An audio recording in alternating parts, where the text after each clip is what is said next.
is Mission Control, and you're looking at a live view inside the Orion spacecraft.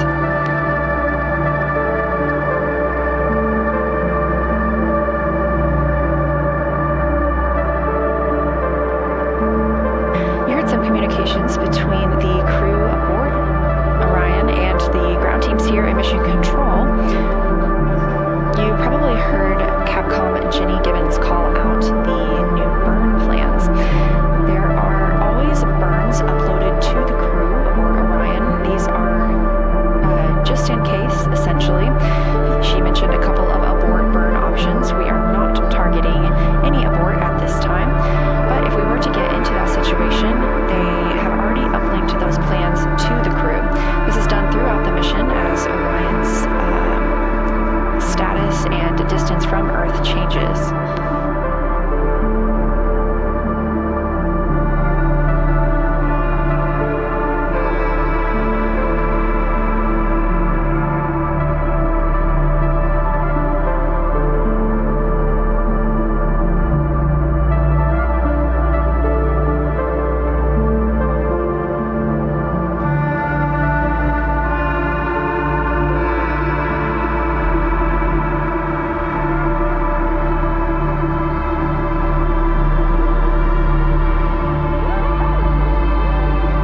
Likely also heard this crew refer to themselves as integrity, or refer to their spacecraft as integrity. For the Artemis 2 mission, the crew named the Orion's craft integrity and revealed that in all of 2025. They shared that it embodies the foundation of trust, respect, candor, and humility across the crew and the many engineers, technicians, scientists, planners, and dreamers required for mission access. So when you hear teams here in Mission Control Houston calling the crew and referring to them as integrity, that's exactly why.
Houston, integrity for stowage. Go ahead.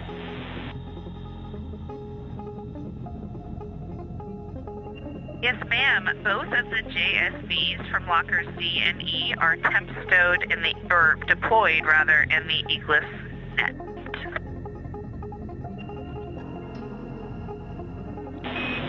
Copy, thank you.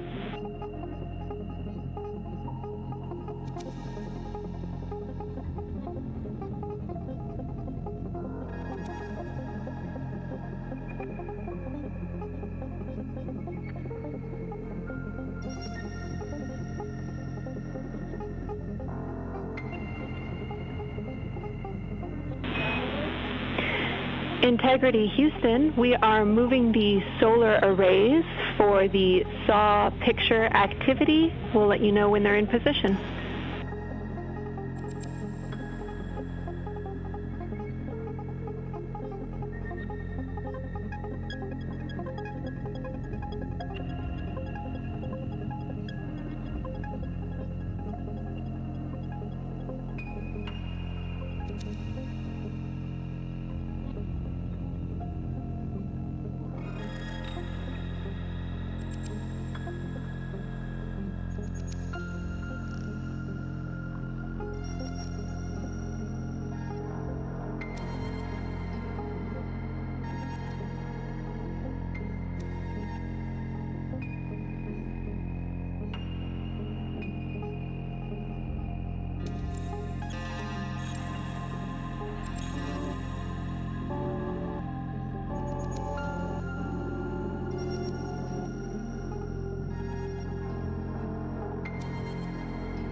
As we have this view inside the Orion spacecraft, on the left is Canadian Space Agency astronaut Jeremy Hansen, and in the center of your screen, NASA astronaut Christina Cook. You just heard the call to the crew that the solar arrays are in motion. Ahead of taking a photo, we're looking to get a picture of the crew in the windows of Orion. Photos are the priority of this event, so stand by to see if we still have streaming, but regardless, we will be very excited to share those photos with you. As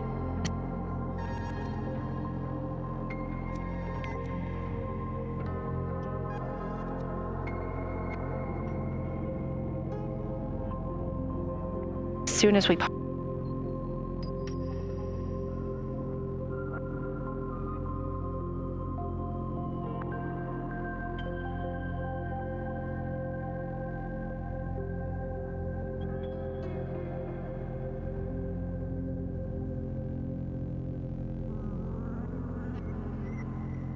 NASA Artemis on all social media. That would be at NASA and at NASA Artemis.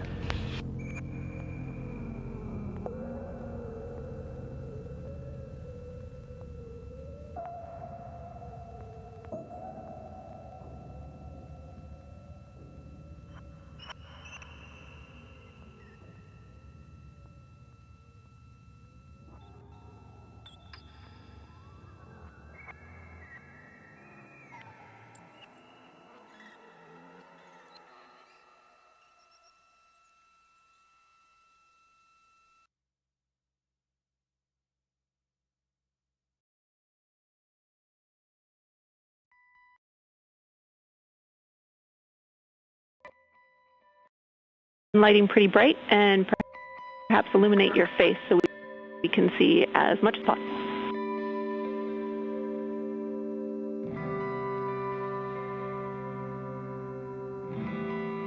Okay, we understand that. Before we take our makeshift t-shirt off of there, let's just make sure you can see Christina in window 4 right now.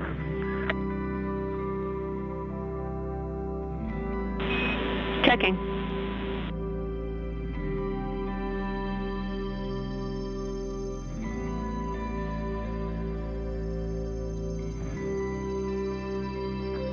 If you look closely right now, you can see NASA astronaut Christina Cook. That's right, we can see Christina in window 4. Christina was taking a quick picture of that solar array wing camera as it looks back on her in Orion. Okay, and you can see read in 3, and you want us to remove window 1 cover then, it sounds like.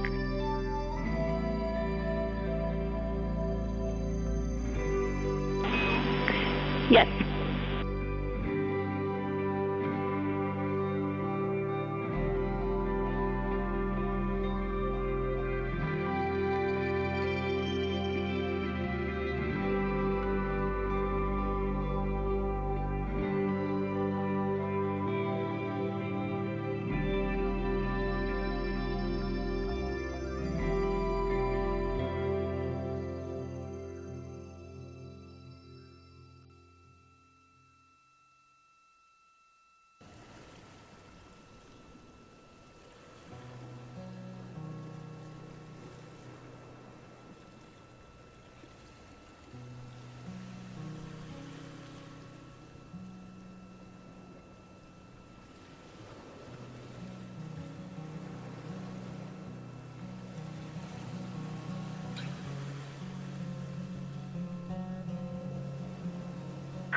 All right, without illuminating our faces, all 4 of us are in the picture. So, Jenny, we're going to hand it over to you to let us know what we need to do.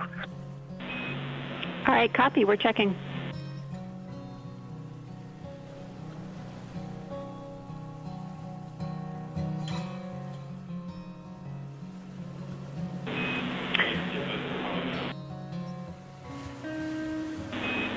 All right, everybody, we're taking the picture, so stay and stay still for about 30 seconds while we perform this photography bracket from the sauce.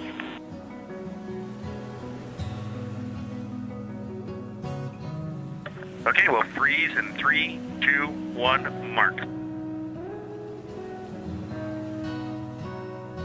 The Integrated Communications Officer, or INCO, is helping take this picture of the crew aboard the Orion spacecraft, now all smiling in the windows of the place they've called home.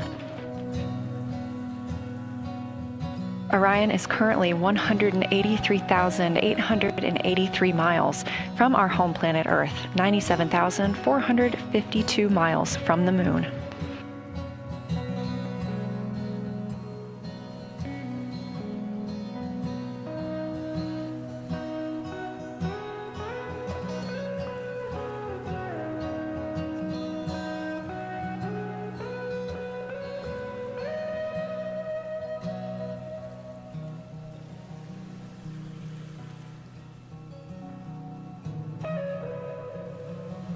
We've had some great views both inside the spacecraft as well as outside, but this is the first time that we're getting to see the crew and the spacecraft in the same photo.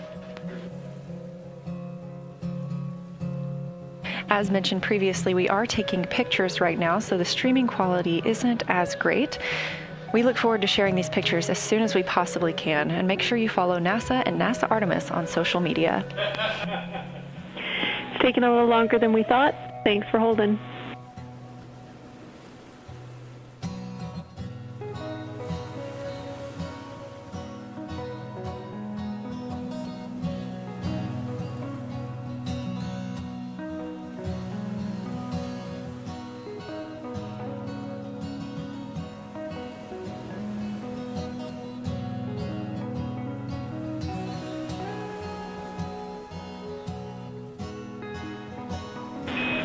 All right, everybody can relax. That was great. Thank you so much. We all look forward to getting your Christmas card come December. Thanks.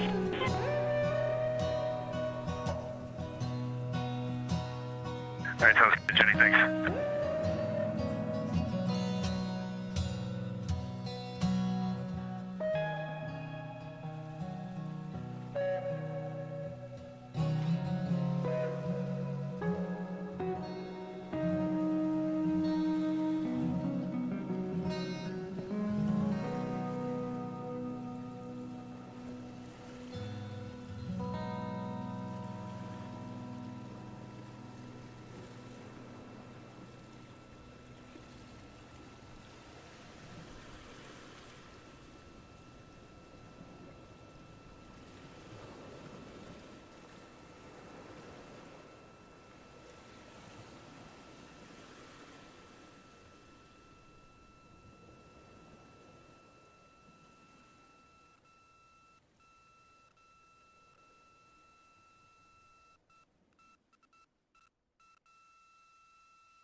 As you heard from Capcom Jenny Gibbons, we got the pictures we're looking for. We are now maneuvering the solar arrays back into their sun track position. Integrity Houston, we are doing a data rate change, so we'd like you to cut the HHP stream when you're ready.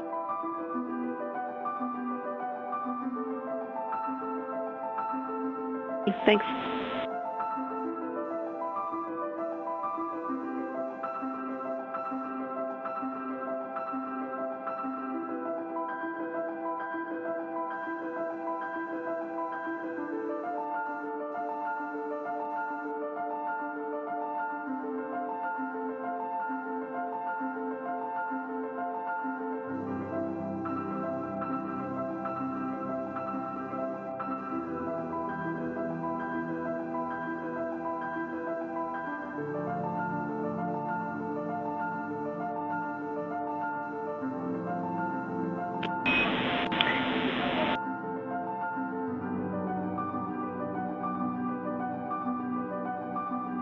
And Integrity Houston, just to remind you, that was our last moment where we could not perform a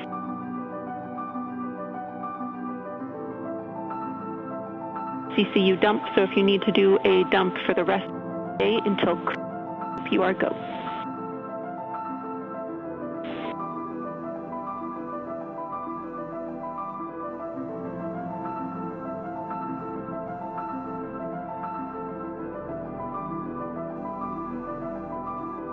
We copy. Thanks, Jenny.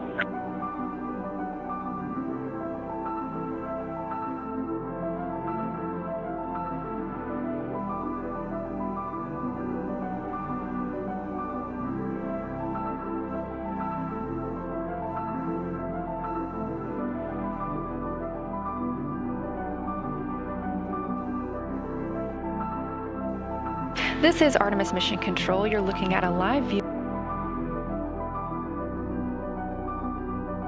inside the flight control room. This is the Orbit 1 team under direction of Flight Director Jeff Radigan. He's at the top of your screen in the white shirt, joined by Capcom Jenny Gibbons, Canadian Space Agency astronaut, and backup for the Artemis 2 crew mission. Gibbons is talking to fellow Capcom Matthew Dunn. This view coming from outside the capsule as the solar arrays are reconfigured into their sun track position. Just before the crew turned off the camera inside the cabin, we could see they were getting ready for their midday meal. Some of the items on the menu today include sweet and sour pork, rice, broccoli, fiesta chicken, tortillas, berries, cashews, chicken and peanut sauce, pasta and shrimp, and a lemon curd cake. Sounds pretty good to me.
This is Artemis Mission Control here at Johnson Space Center in Houston, Texas. We are coming up on MET 3 days and 1 hour into the flight of Orion.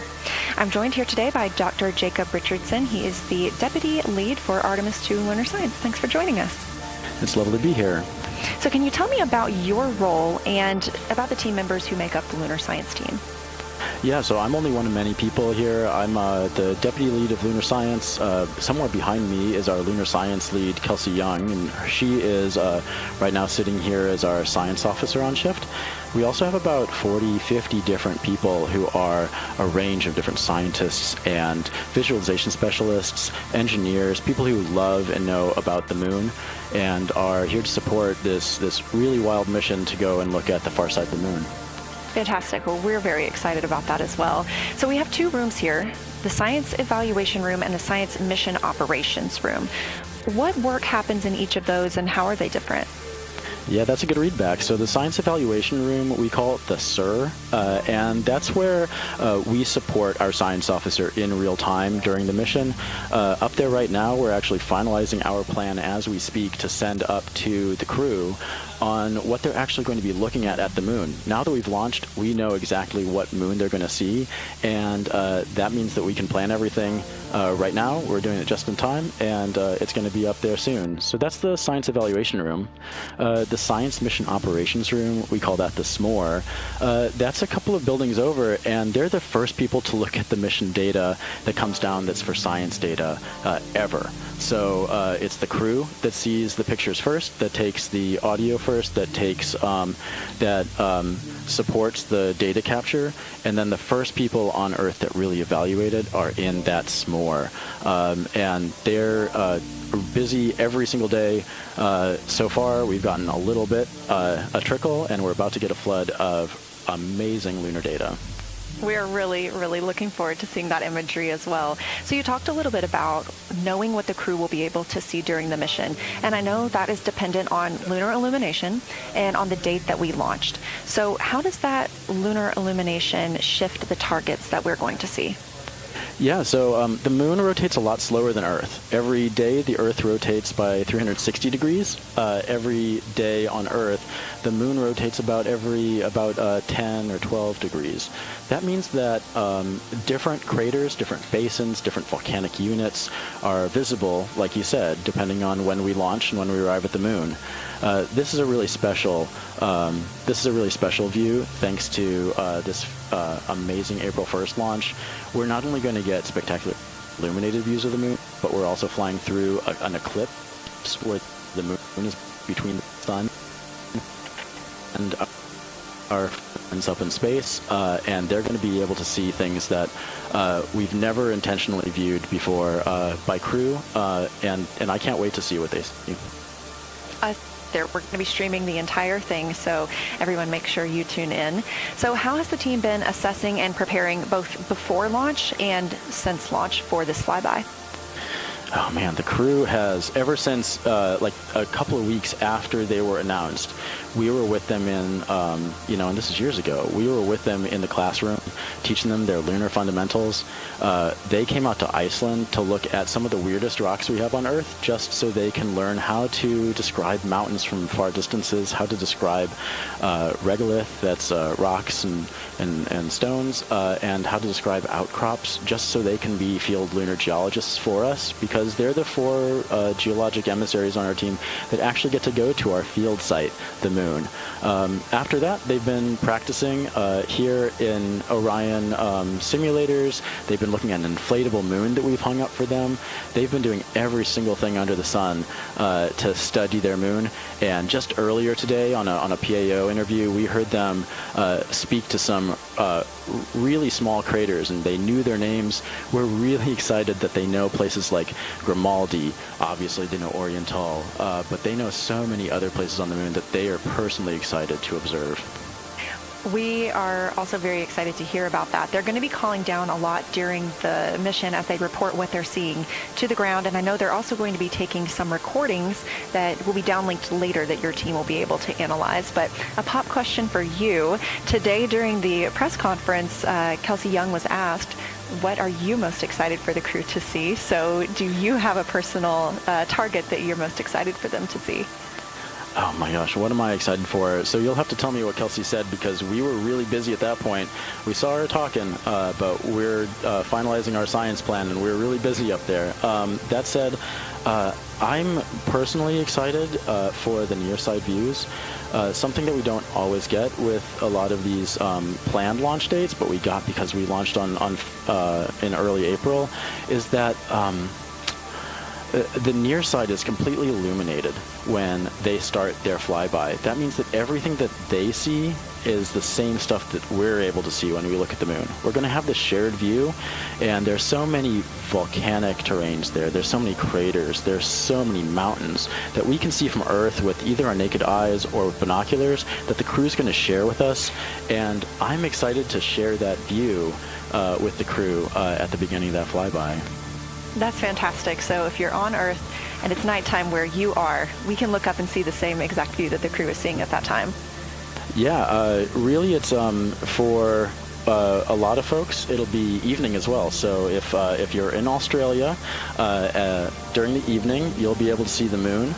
If it's nighttime and you're in Asia or anywhere where you're kind of close to the Indian Ocean, you'll be able to see the moon really well. So this will be a treat for our friends in Africa, Asia, Australia, Oceania, and anyone who can't see the moon, you still have to follow our coverage for sure.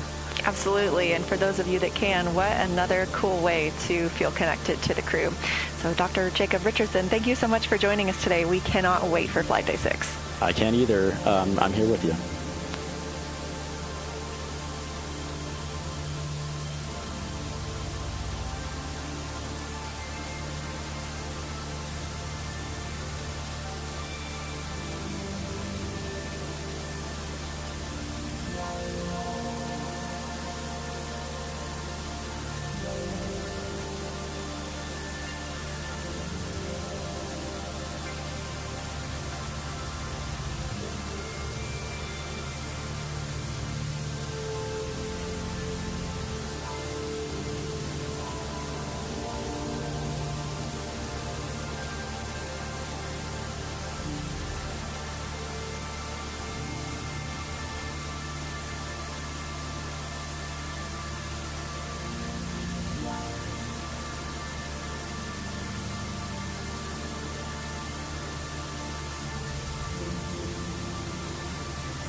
M3U.cl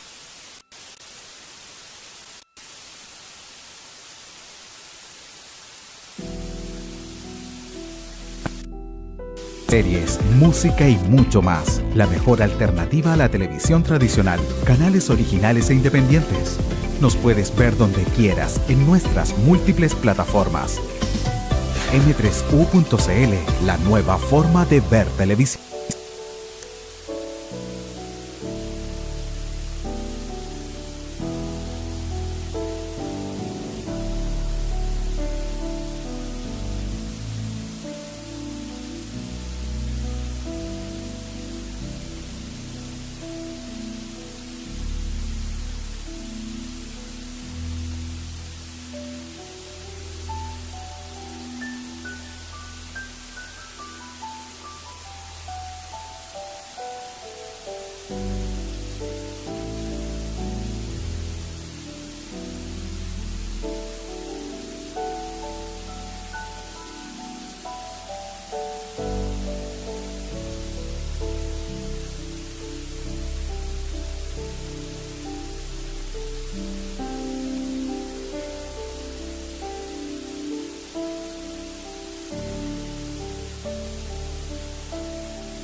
Integrity Houston, we are 5 minutes out from a forward link LOS. We'll speak to you in just over 1 hour on Madrid.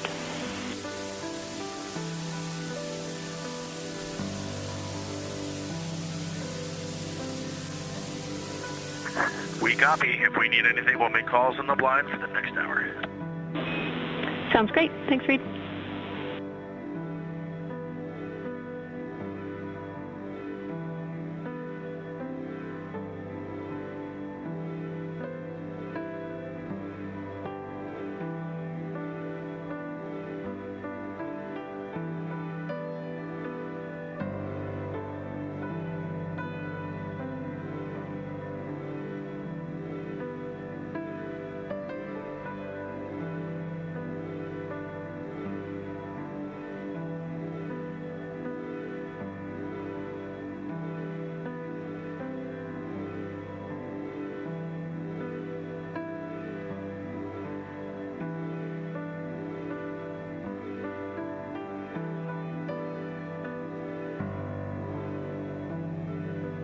This is Artemis Mission Control. It is 3 days, 1 hour, and 15 minutes into the flight of Artemis 2. You just heard a call from Capcom Jenny Gibbons up to the crew on Orion. They won't be able to hear from us for about an hour. However, we expect to continue to get calls from them. We are on the Deep Space Network. This is also referred to as DSN, and this mission is the first time in over 50 years that humans have been using this network. On your screen, a live view of the Orion spacecraft looking at the moon, our destination, now 96,575 miles away.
This is Artemis Mission Control, and you're looking at a live view of Orion, looking at the moon. Currently aboard the spacecraft, the crew are enjoying their midday meal. Again, we won't be able to make any calls to the spacecraft for the next hour or so, but they would be able to call down to us if need be. Obviously, we are still receiving video from them.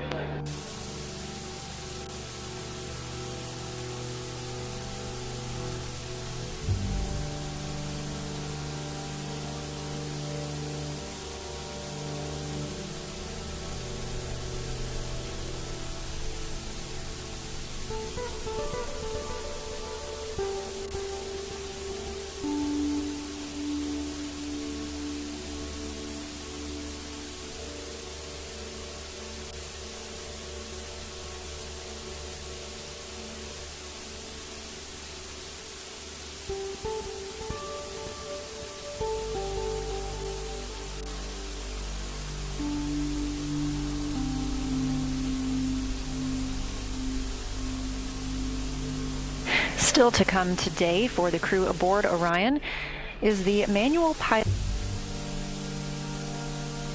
The manual piloting demo consists of performing attitude maneuvers using the rotational and translational hand controllers to compare the 6 degree of freedom and 3 degree of freedom attitude control.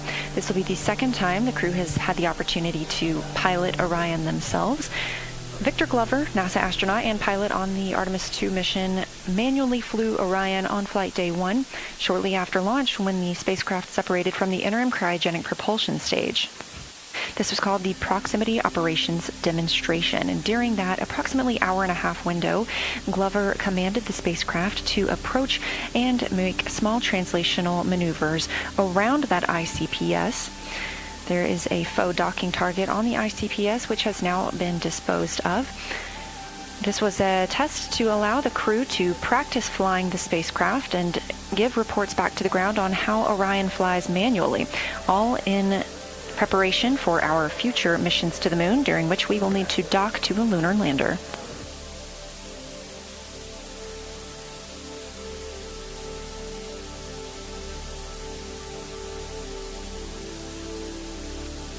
And a recap, if you haven't been able to tune in today, the team opted not to execute the OTC burn, also known as outbound trajectory correction burn. There was a scheduled outbound trajectory correction burn yesterday with a second one today. Both of those were waived off as the trajectory achieved by the TLI, or translunar injection burn, has been deemed sufficient.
at a visualization of Orion in its current position in relation to the moon, now 95,707 miles away.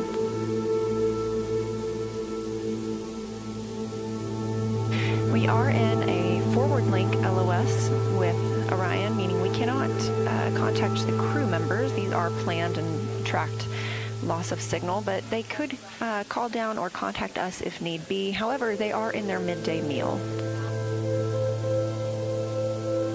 You can track the location of Orion yourself by visiting nasa.gov/track Artemis.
is Mission Control, and you are looking at a beautiful view of the moon from Orion. This view coming from a camera mounted on the solar array wing. There are 4 solar array wings with cameras mounted on each of them. The crew aboard the spacecraft woke up today at 11:35 a.m. Central Time. Since then, they completed their post-sleep period. They also conducted some public affairs events. Their schedule was shifted a little bit today as we did have the cancellation of the OTC-2 burn, the outbound trajectory correction burn. If you recall, yesterday's flight plan also called for an outbound trajectory correction burn. That was canceled as well. Both of those burns were deemed unnecessary as the translunar injection burn was very accurate, and we're on a great trajectory to head around the moon.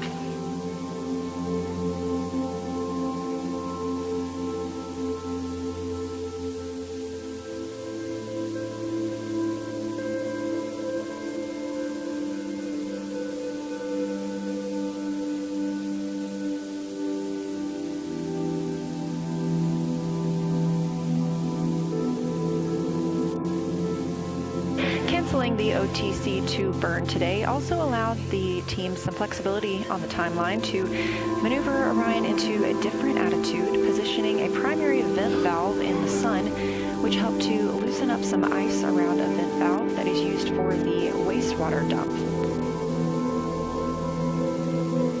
Currently aboard the spacecraft, the crew are enjoying their midday meal. They are in a forward link loss of signal, meaning we cannot contact them at this time. However, they could contact us if needed. These loss of signal periods are maintained and tracked here on the ground, and we expect to regain that in about 30 minutes. The Orbit 1 team is currently on console, led by Flight Director Jeff Radigan. You could probably hear some background noise as the Orbit 2 team is starting to filter in the room and transition into their role for the day.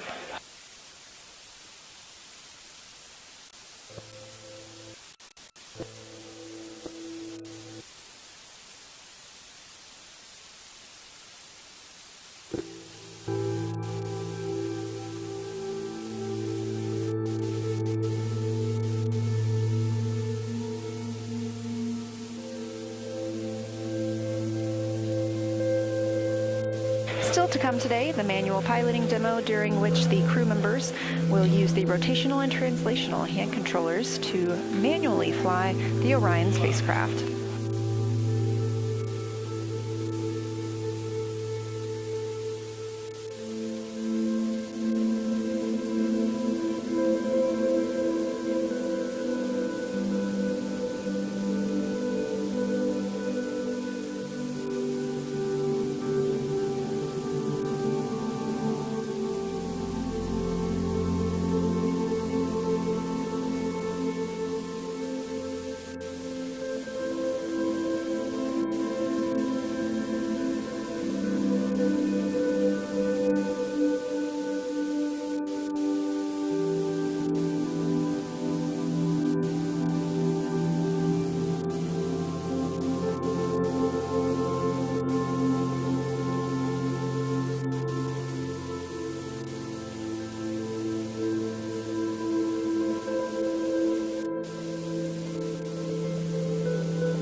This is Artemis Mission Control at Johnson Space Center in Houston, Texas. View on your screen coming from Orion, looking toward the moon. The destination of the Artemis 2 mission. The spacecraft now traveling 2,088 miles per hour. We are 94,868 miles away from the moon, inching ever closer. The crew aboard the spacecraft is still in their midday meal period. We are in a forward loss of signal. We do expect to regain that shortly.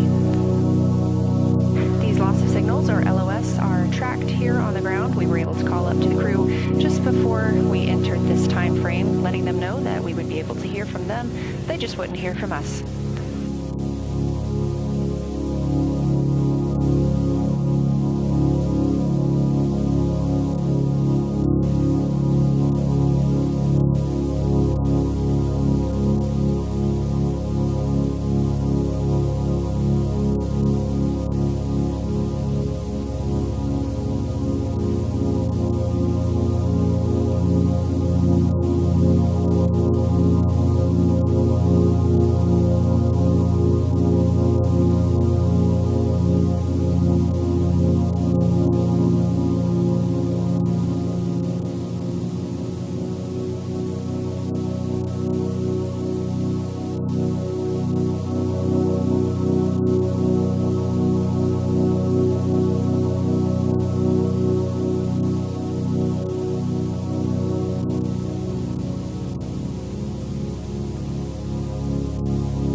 Liberty Houston for big picture forward plan for the wastewater dump.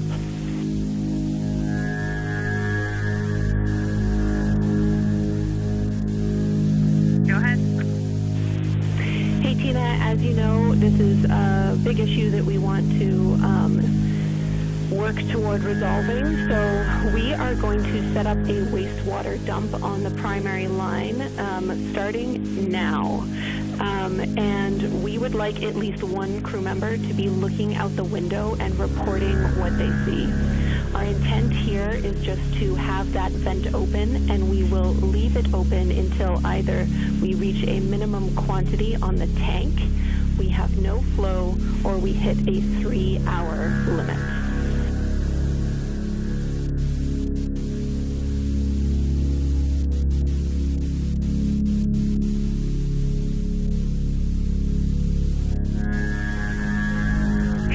Great plan. The one thing we would add is we've got some secondary dumps either in work or just finishing. So in order to assess what's coming out of the primary, we recommend waiting a few minutes for that. We can let you know, and it looks pretty clear, if that sounds okay.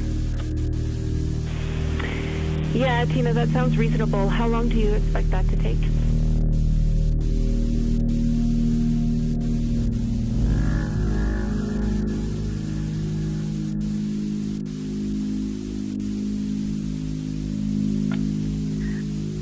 The dump just started, and it usually completes within a minute. However, there's usually some secondaries after that, so I would estimate in about 3 minutes. Okay, that sounds great to us. Give us a call in 3 minutes, and we will get started. I also wanted to revise my last and let you know that through further discussion on the ground, we can let you know that while we are performing this vent, the toilet is go for fecal use, so good news there.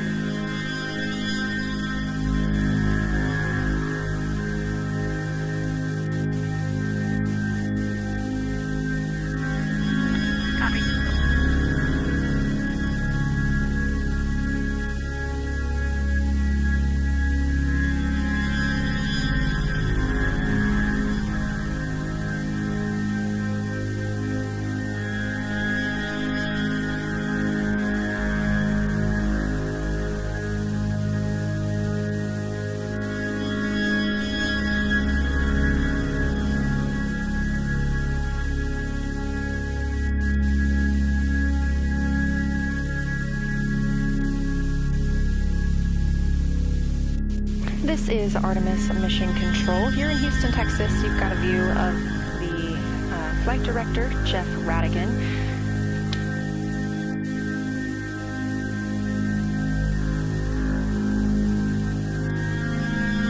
To his left is Flight Director Diane Daly. She will be the flight director for the Orbit 2 shift, as the Orbit 1 shift is now transitioning off console. Down to the bottom of your screen, at the very bottom, is Jackie Mahaffey. She is the cruise trainer for this mission, and she'll be serving as Capcom. And to her left, CSA astronaut and Artemis 2 backup, Jenny Gibbons. She's been the Capcom for the Orbit 1 shift, speaking with the astronauts. You just heard them discussing the next wastewater dump opportunity. This has been something the team has been troubleshooting today. They're looking to empty this line that they anticipate or they understand was blocked by ice. The spacecraft is still in a good configuration, and this doesn't have any emission or lunar flyby impacts.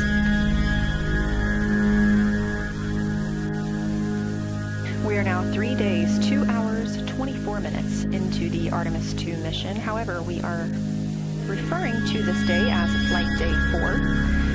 The crew is now 94,334 miles away from the moon, which you can see there. They are ever growing closer and ever growing farther away from our home planet, 187,185 miles and counting.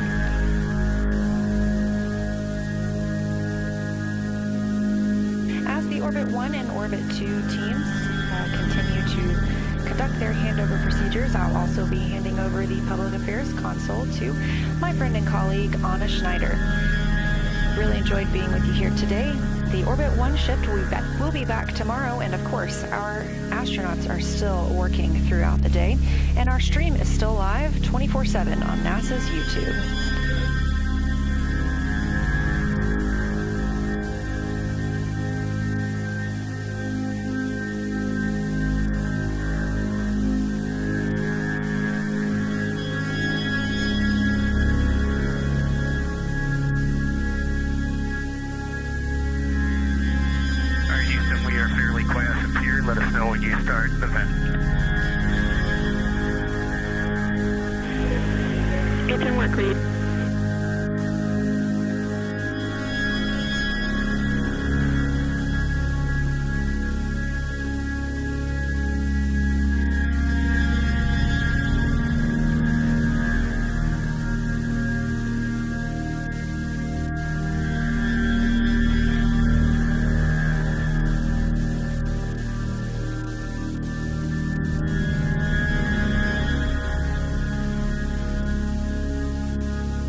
Integrity crew, the vent valve has opened.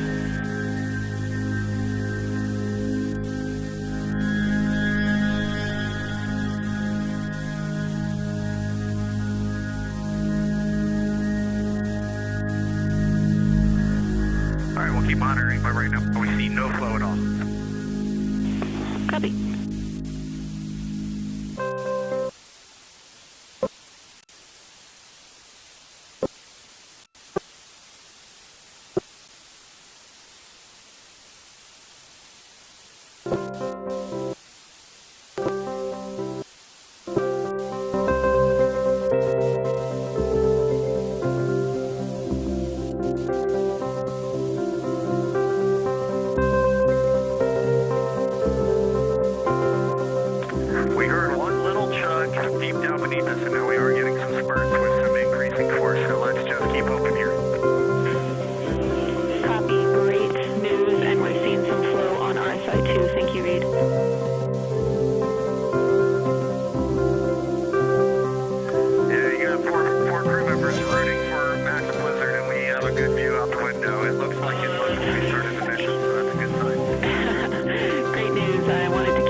the manual piloting DFTO2 step 1.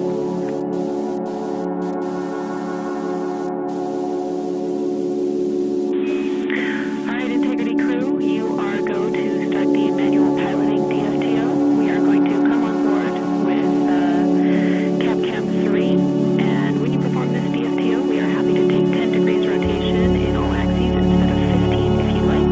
We'll also happily accept all pilots that we have time for. Let us know how she handles.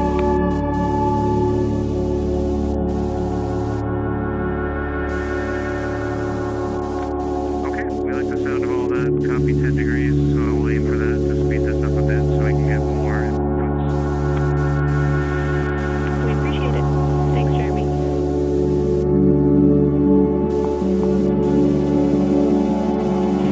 The crew were on board with you through CapCam 3.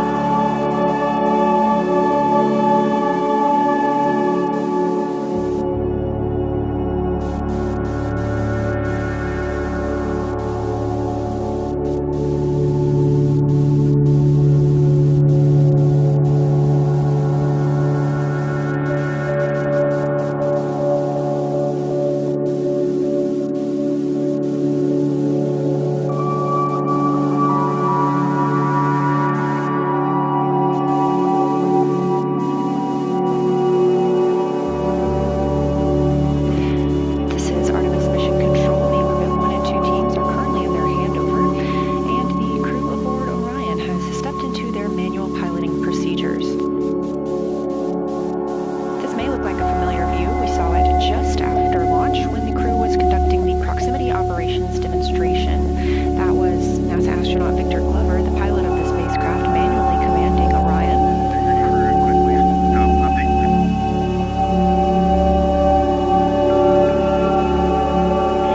We'll take it.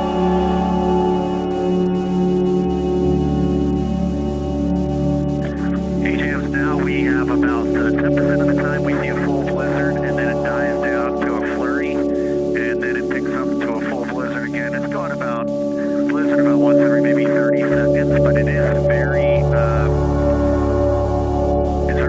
dynamic. It's not just one continual set, but it's beautiful, and we're watching the big quantity go down, so hopefully it's looking good.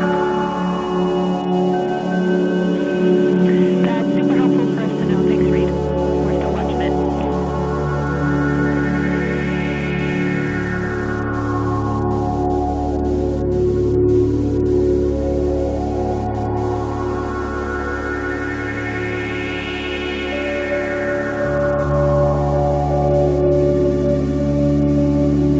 And Houston Integrity, it's not in the procedure, so we just want to double check. We're going to do this DFTO in dev mode 2.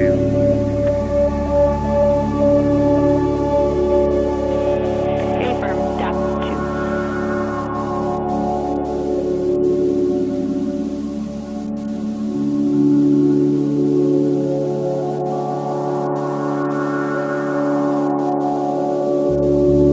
Heard some words from Commander Reed Wiseman discussing the wastewater dump currently ongoing. We had a view of that from outside the cabin. We are back inside Orion. We are now preparing for the manual piloting demonstration. Instead of 15 if you like. On the left side of your screen is Canadian Space Agency astronaut Jeremy Hansen, and to his right, NASA astronaut Christina Cook. During this demonstration, the crew will be able to manually pilot Orion once again and test its 6 degree of freedom and 3 degree of freedom.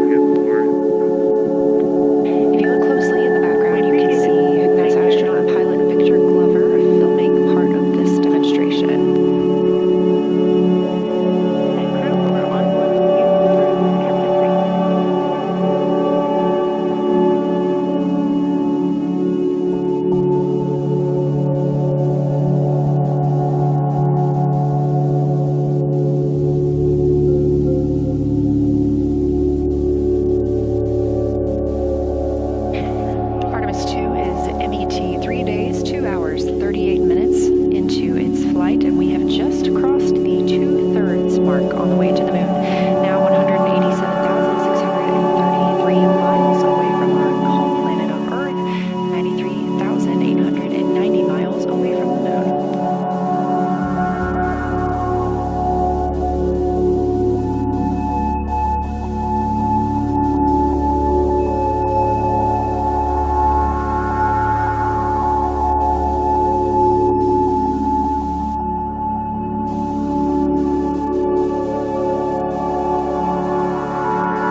we just finished the 3 DOF maneuvers. The rates all seem the same.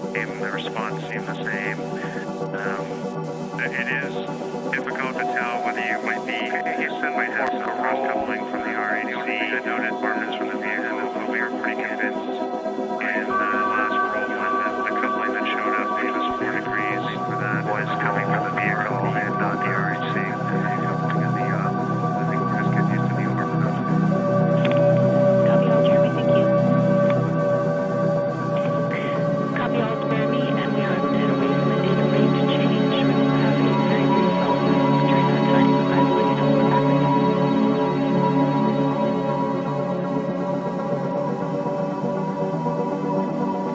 Okay, copy that.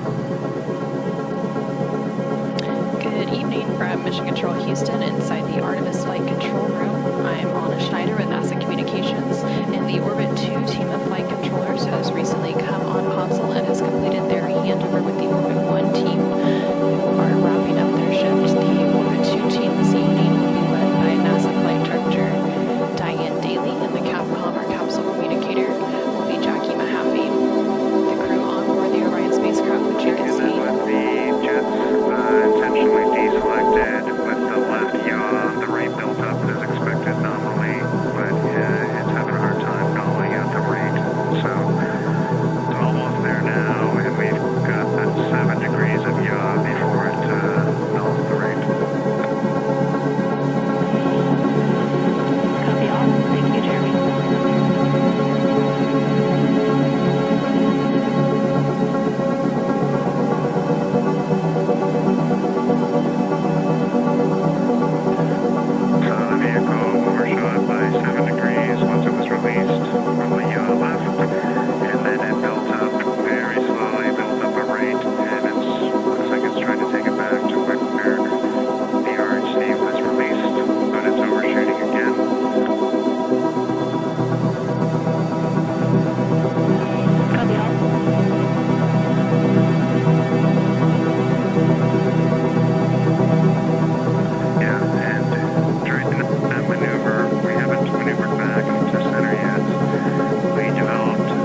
were 2 degrees of roll added in. I did attempt to stop that cross coupling during the roll, during the yaw back, but I didn't get there. So just a little cross coupling there, getting used to the orb mount and its play.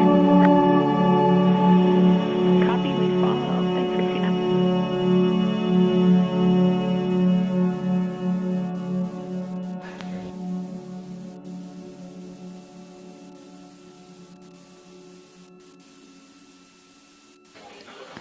And this is Artemis Mission Control. So through this developmental flight test objective that you're watching them complete on your screen, they are working to compare the standard 6 degrees of freedom to the degraded qualities of 3 degrees of freedom. In that case, it would mean the crew could only control the rotational axes of roll, pitch, and yaw.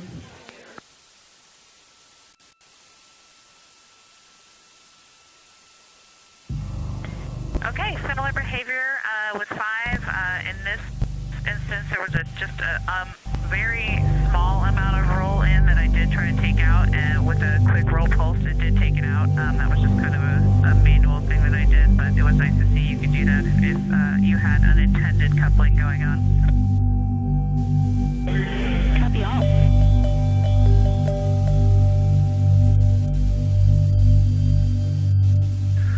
Okay, and then for roll in this configuration, the left roll is a little bit slower to build up.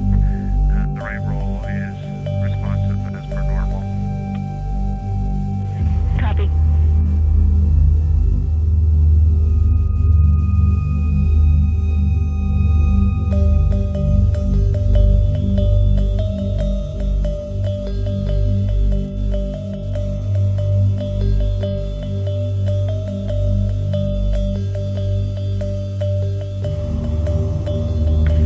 Okay, a similar thing with roll. Roll was definitely the most difficult for me to keep the yaw out coupling naturally, so I just kind of put some manual yaw in to undo the coupling there, but similar 6-off performance. Excellent. Thank you, Christina. And just for your information, we are And comfortable Jenny, going a little you're over gonna on switch this pilots activity. now. Our schedule Me, allows for it today, myself, and we're getting a and lot of good Leslie, info from you. and So making we'll have you comments. continue to the end of the DSTO. Copy. We're following the swap. Thank you. Copy.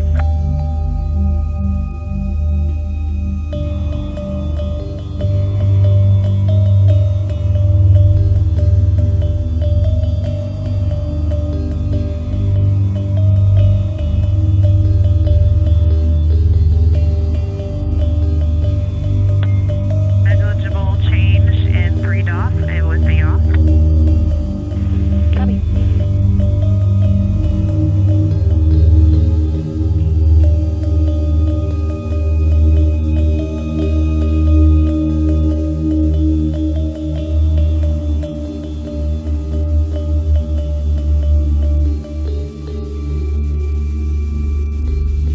Okay, I'm going to make a comment on the pitch up. Integrity There was Crew some roll Houston, there. I we tried a want to different offer up to technique our pilot, where if you want, I you can actually do 5 degrees kind of instead held of the 10 orb to mount at the align high the end of its pivot, play once rather before than the pressing gets down at the moved, low hopefully end it does. since I was pitching up. But I think that actually made it a little bit harder to keep the roll coupling out. So for pitch down, I'll go ahead and hold it at the bottom of its play. So in this, again, in the direction, in this case, of the pitch. Copy all. Okay, we copy that.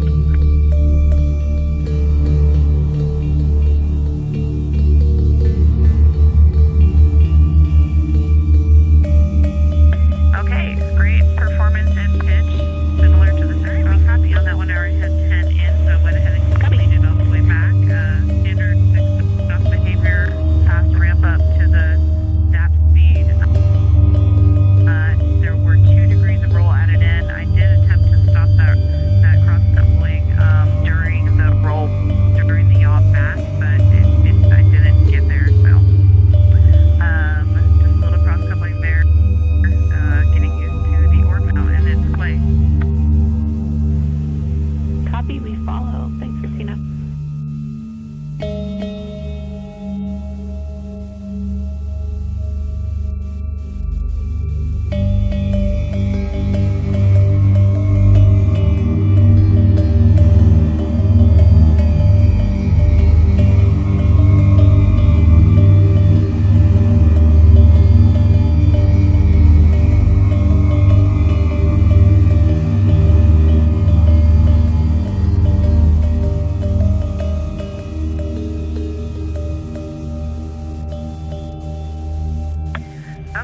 on that one, I kind of went the other direction at first, but was able to remove some yaw oscillations. I think the work mount with roll, I was just playing with some compensation there, like kind of actively using muscles to keep yaw in. Small amount of roll in that I did try to take out, and with a quick roll pulse, it did take it out. That was just kind of try some manual that I did, but it was nice to see, you know, you had unintended coupling going on. Copy all.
Full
overshoot, which was then overcorrected 5 degrees in the direction he came from. I wanted to try the method of actually overshooting on purpose to try to get back to the 5 degree. So we'll see if that works.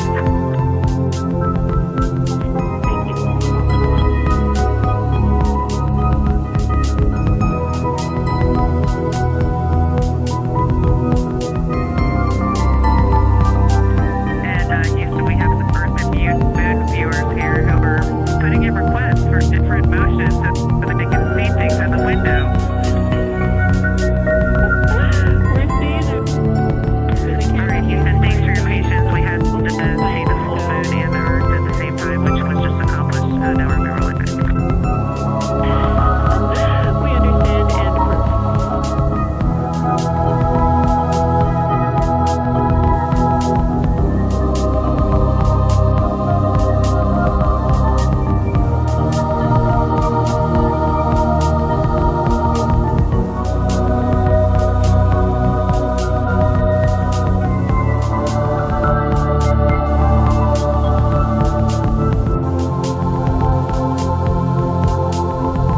Oh, 5 degrees. All right, Jenny, I definitely have some stuff to report for that one. Going back, which was the roll left, two things.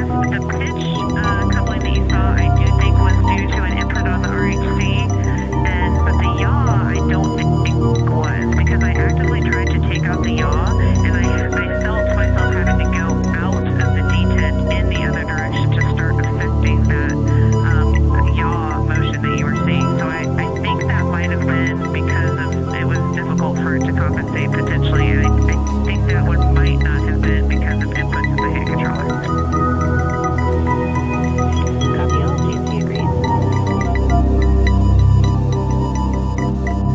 All right, Jenny, is that one is expected to see yourself please with the mid quality, and we'll continue and close out the procedure. And I was able to build up the full rate eventually. All right, Christina, we totally agree. And while we have you, we just wanted to give you one item for Jeremy's timeline. We noticed a conflict with his PPC and the filming for exercises day in the life. So we just wanted to let him know that he can do the PPC early. We'll be ready to support that and be mindful of when film starts at his discretion. Thanks.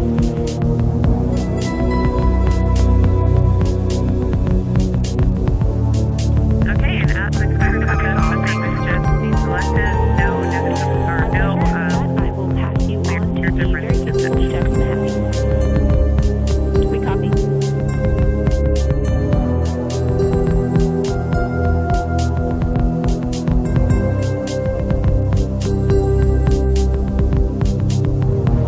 This is Artemis Mission Control in Houston, Texas. The crew has recently wrapped up their manual piloting developmental flight test objective. Thank you.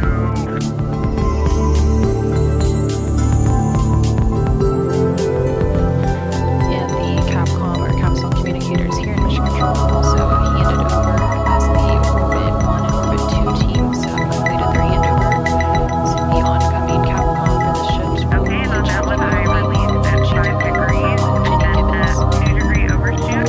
Jenny I was think the work CSA again for the lay of the work belt and reinforced by body and forward down while sitting in the pool. That was the equal kind of like counteracting muscle movement for that. But I think that's other scheduled activities for the day. So coming up on the timeline, NASA astronaut Christina Cook and CSA or Canadian Space Agency astronaut Jeremy Hansen both have scheduled a crew exercise. Each of the crew members has Okay, a a block little of more roll exercise for the scheduled finish each day line. to maintain their health and fitness during They love their trips to space on the Orion spacecraft. For wastewater now. Go ahead.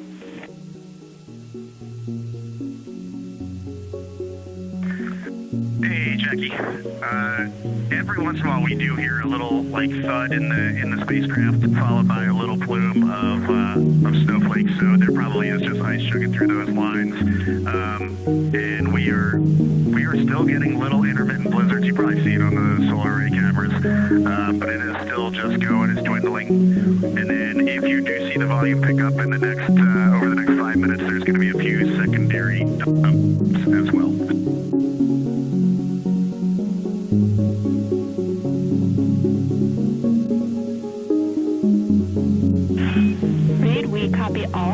for the insight.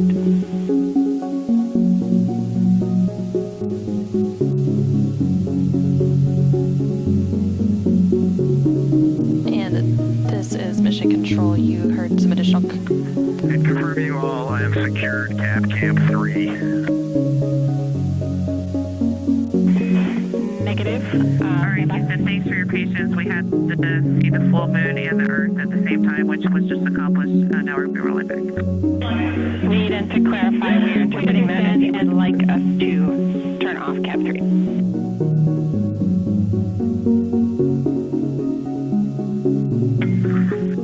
Yeah, that is a firm. We will let you know when that's in place.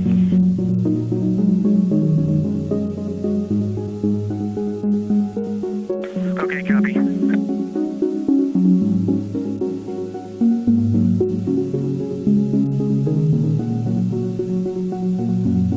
All right, Jenny. This is Mission Control. You're now seeing an exterior view of the Orion spacecraft. This view is coming to you from one of the solar array wing cameras. The Orion spacecraft has 4 solar array wings, and each of those has a camera. Because I actively tried to take out the yaw, And the crew is continuing to work through the remainder of their activities for the day. So in addition to the upcoming exercise for NASA astronaut Christina Cook and CSA Organic Space Agency astronaut Jeremy Hansen, both NASA astronaut Victor Glover and Christina Cook also have a lunar flyby plan review coming up. And this plan review had already been completed earlier in the day by NASA astronaut Reed Wiseman and CSA astronaut Jeremy Hansen. And during this activity, each member is reviewing their lunar targeting package, which is the primary tool guiding crew observations during the lunar flyby on flight day 6.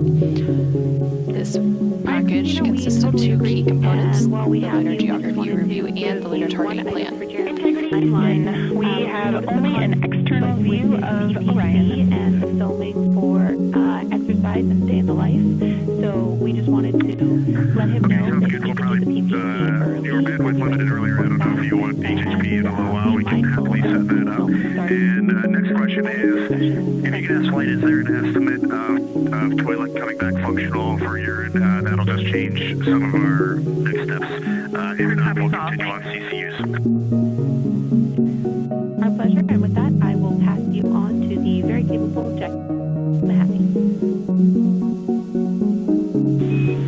Reed, our goal for the toilet is to vent down to approximately 10%, and then we need to have a couple of discussions here on the ground, so you can expect a couple of hours before we would potentially give you a go for toilet use. See you, Jenny. Thank you. That is exactly the information we wanted to hear. Thank you so much.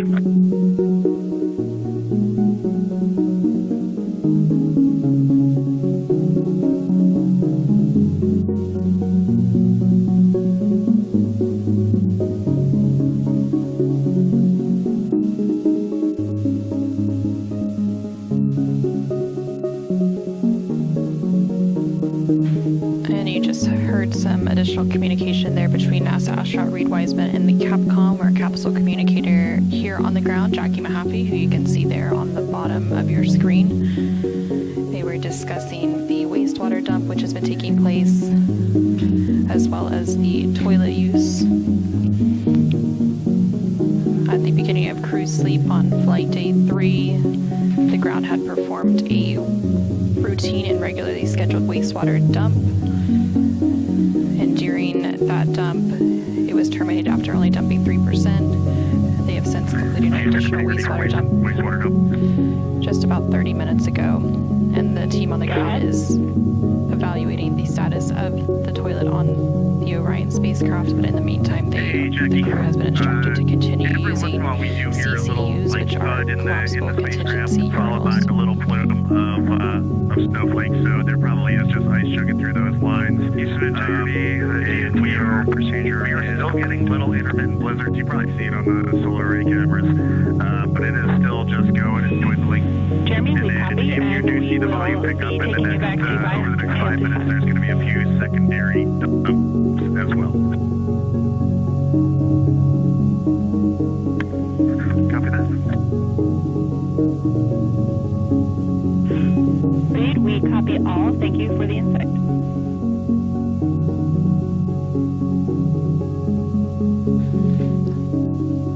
This is Artemis Mission Control. We did have that confirmation that the manual piloting developmental flight test objective is officially complete. They were just completing some cleanup actions on that task, and now they're going to start moving into the remainder of the activities for the day. The Orion spacecraft is also being maneuvered to what is known as bias tail to sun attitude. Read and to clarify, The Orion spacecraft uses a tail to sun attitude as its primary passive or passive safe flight orientation during transit to maintain thermal balance and maximize power generation. Now on your screen you can see a view of the Artemis real-time orbit website, or ARROW. This provides updates on the data and telemetry coming from the Orion spacecraft. So currently the Orion spacecraft and its crew are about 188,000 miles away from Earth, and they have about 92,000 miles between them and the moon. Not too long ago they did surpass the 2/3 mark as they continue to close in on the moon, and they are expected to make that closest approach in their lunar flyby on flight day 6 coming up on April 6th.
Liberty Houston, per Reed's question a few minutes ago about the HHP cam, we do have the bandwidth, and when Jeremy finishes up his conference, we would be happy to come back on board.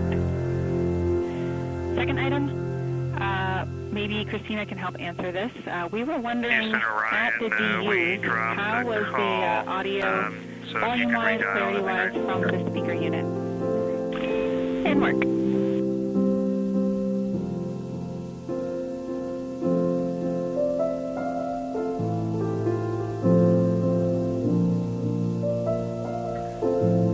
Houston, we copy the question, and we will get back to you shortly.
Texas. We're currently seeing a live view of the Orion spacecraft, which is its crew. The crew currently on board the Orion spacecraft includes NASA astronaut Reed Wiseman, who's serving as the commander, NASA astronaut Victor Glover serving as the pilot, and the mission specialists are NASA astronaut Christina Coates,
integrity AGA readings when you're ready.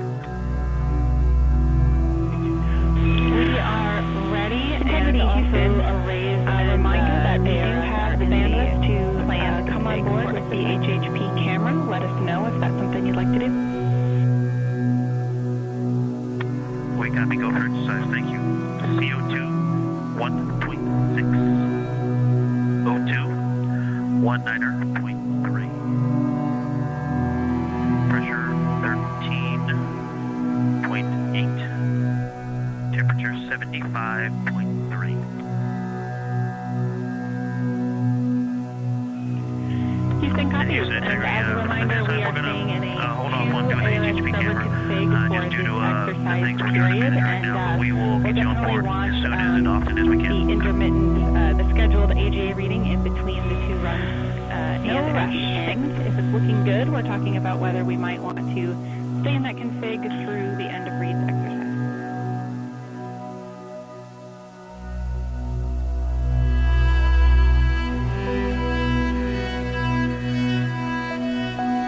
We copy, will do.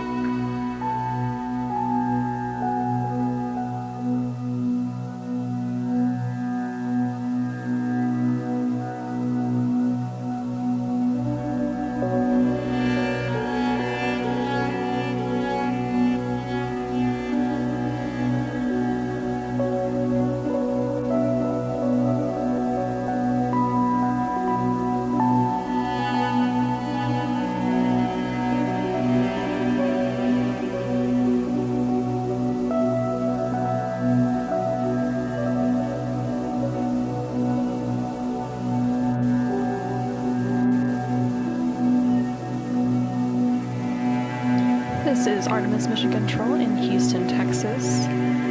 We are currently 3 days, 3 hours, and 48 minutes into the Artemis 2 mission. We are on the 4th flight day, following a liftoff on Wednesday, April 1st at 5:35 p.m. Central, 6:35 p.m. Eastern from NASA's Kennedy Space Center in Florida. You're currently seeing a view of the Artemis Real-Time Orbit website, or ARO, which you can follow along with at nasa.gov/trackartemis. This visualization provides updates on the data and telemetry coming from the Orion spacecraft. Currently, Orion is about 189,000 miles away from Earth and about 91,000 miles separating the spacecraft and the moon. It's continuing to close in on the moon, and it is scheduled to have its closest approach and lunar flyby on flight day 6, which will be Monday, April 6th. Yesterday, during flight day 3, the Orion spacecraft did pass the halfway mark, where it became closer to the moon than the Earth.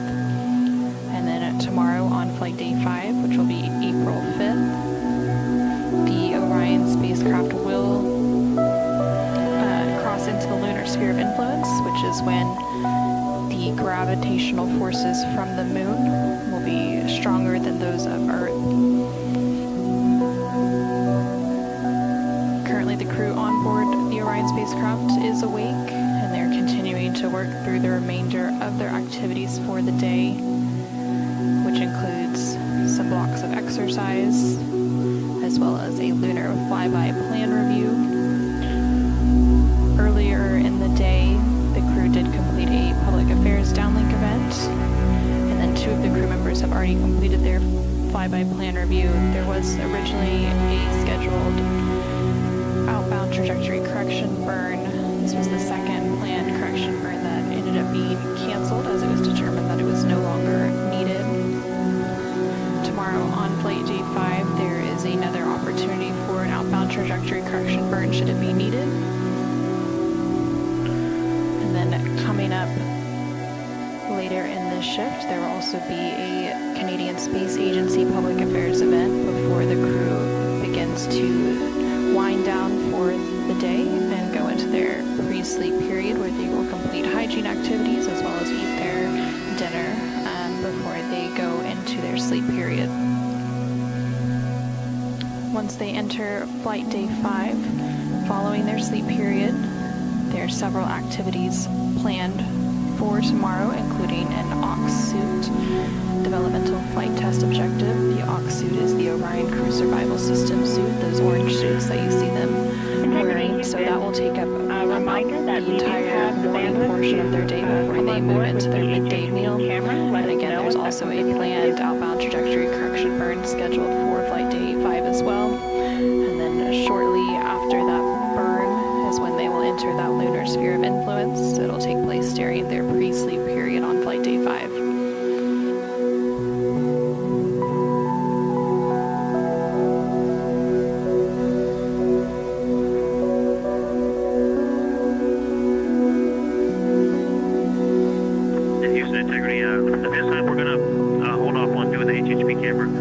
Just due to the things we're trying to manage right now, but we will get you on board as soon as and often as we can. No rush. Thank you.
Integrity Houston for wastewater dump in sight.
Wastewater dump for the past hour or so, and so they're just providing some updates on the status of that activity.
Pay attention if you're feeling any symptoms of arising CO2 and report those as well.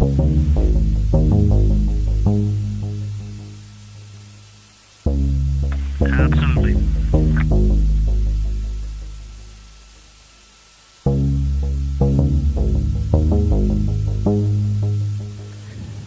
This is Artemis Mission Control in Houston, Texas. You heard some communication there between NASA astronaut Victor Glover, who is serving as the pilot on board the Orion spacecraft as part of the Artemis 2 mission, and the Capcom or capsule communicator here in Mission Control. They were discussing some recent AGA or anomaly gas analyzer readings.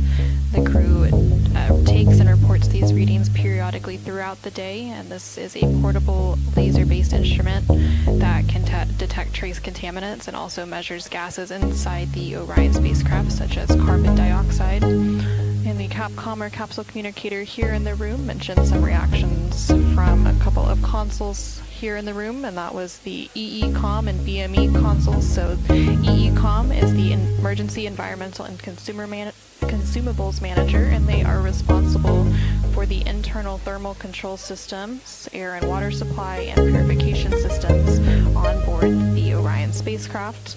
And then BME is the biomedical engineer here in Mission Control, and they ensure crew health and safety by planning, facilitating, and monitoring all activities involving crew health, medical operations, and relevant hardware.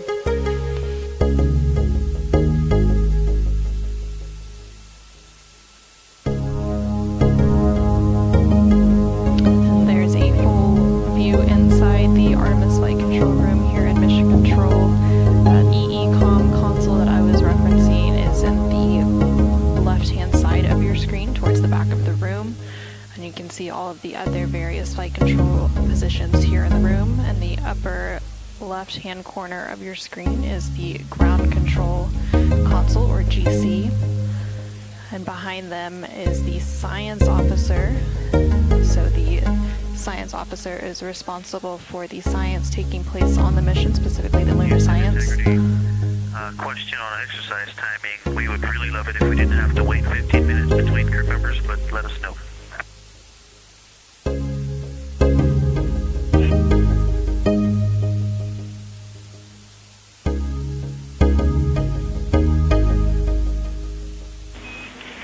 And Houston is happy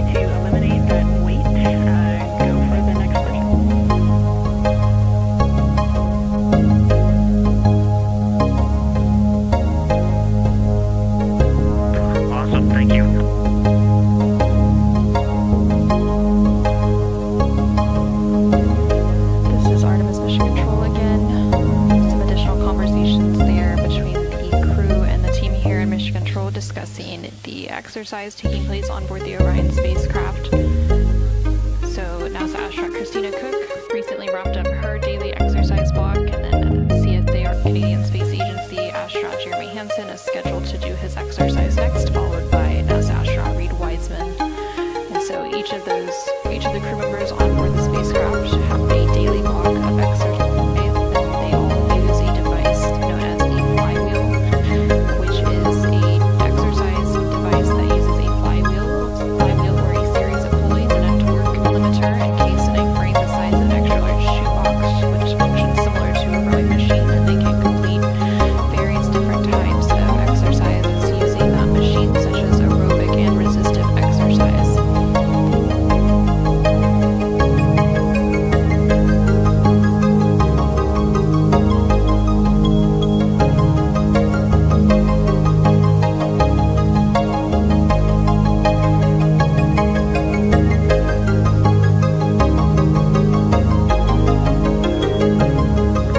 Houston integrity, ATA readings, when ready. We are ready.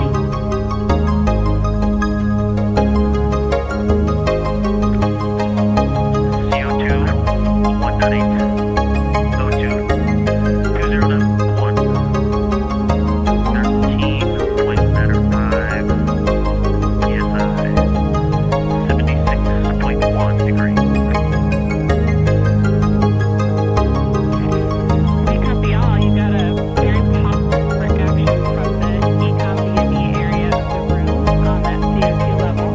And reminder, although I'm not sure it'll be needed, pay attention if you're feeling any symptoms of a rising CO2 and report those as well.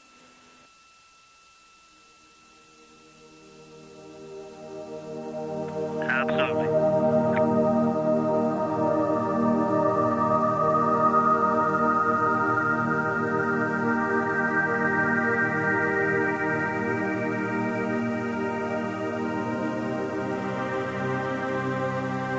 Houston integrity question for photo TV.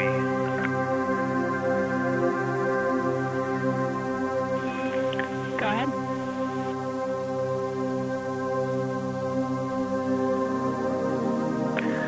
Actually, it's two questions. The first question is 7 gigs too big of a video to downlink. And the second question is, did you all get the window DFTO videos? Checking on both. Excuse me, window DFTO pictures.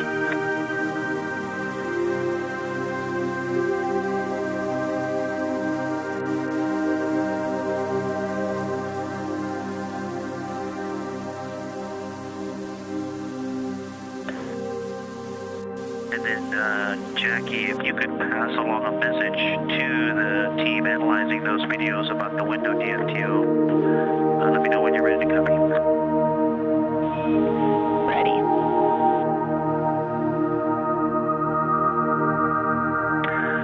When I first started taking the photos, I realized that small changes in how far the lens was from the window made a difference in the image quality. And so the first few shots are not useful, and they start on window. The first shots were on window 3, I believe. And then, I'm sorry, window 2. And on window 2, I retook the photo starting on the left side, and the voice recording will say window 2 left 80, 135, 200 and 400, but it will say lens touching. So those are the images to use. So hopefully you'll notice there's 2 sets of the window 2 left, and then the rest of the images are all correct. The docking hatch, window 2, and then the center and right images for window 2.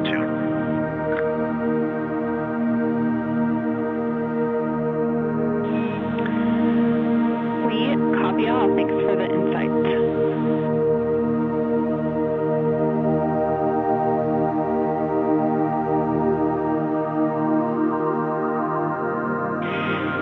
And Victor, just to circle back, the team did get the window DFTO photos. They are taking a look at those today.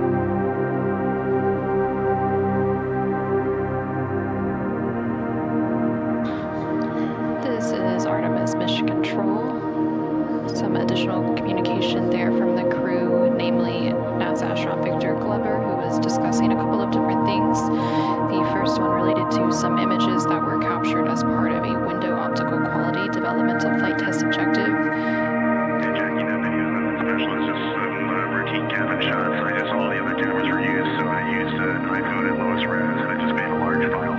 Sorry about that. We'll fix it tomorrow.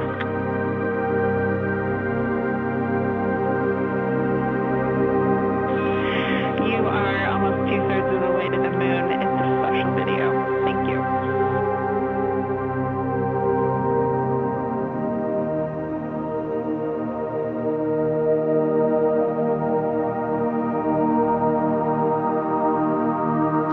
The window optical quality DFTO was completed during flight day 3, and it involved the crew taking images at varying focal lengths of subjects such as the Earth or the Moon in order to evaluate window optical effects on imagery.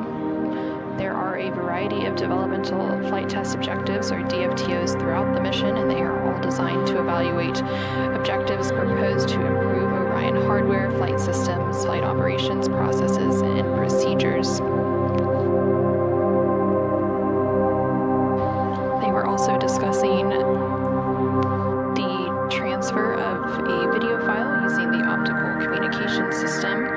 The OPCOM system is a laser communication that uses infrared light rather than traditional radio waves to send data to and from space, and this infrared light's higher frequency allows more data to be sent in a single transmission to Earth.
on timeline, we've got, we're talking about 2 modifications related to the opportunistic lunar imaging.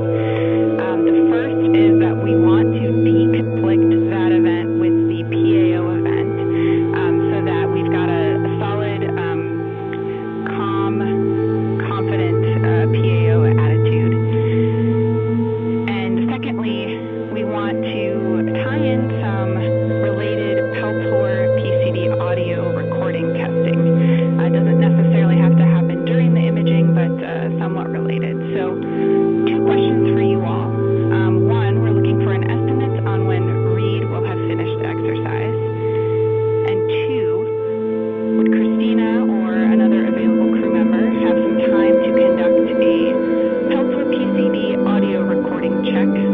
So maybe 10 to 15 minutes there. And then also get the cameras prepped for the opportunistic imaging. That way, if we can get it in before the PAO event, we might try to do that.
Until you tell me to stop, but please prioritize maneuvers and science objectives over my exercise. Okay, we copy all.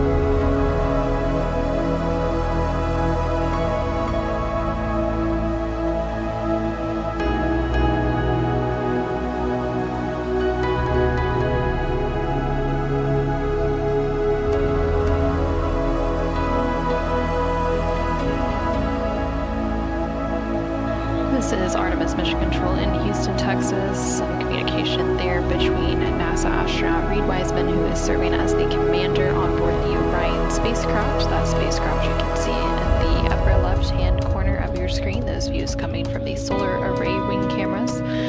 They were discussing an upcoming opportunity to capture some science imaging from the Orion spacecraft, specifically of some potential celestial objects outside one of the Orion windows, discussing moving that a little bit on the timeline to deconflict with an upcoming Canadian Space Agency Public Affairs Downlink event that CSA astronaut Jeremy Hansen has on his timeline, and also deconflicting it with some ongoing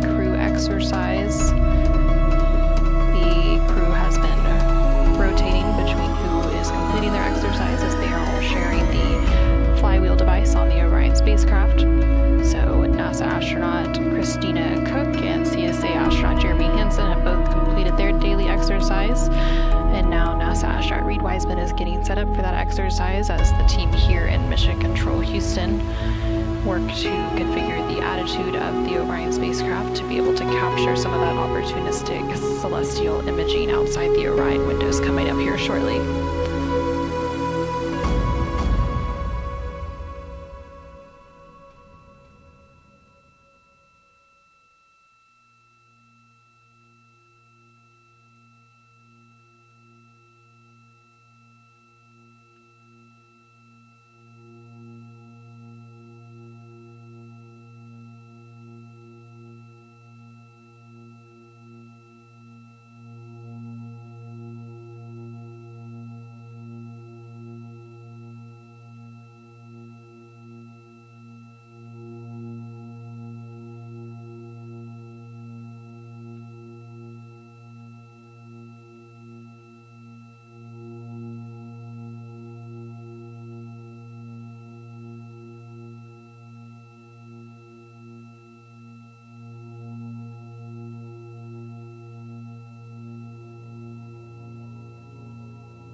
Integrity. Question on exercise timing. We would really love it if we didn't have to wait 15 minutes between crew members, but let us know.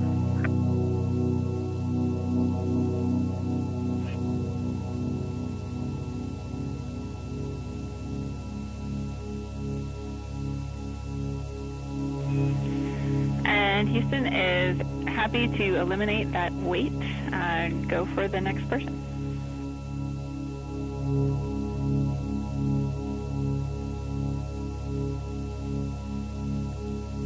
Awesome, thank you.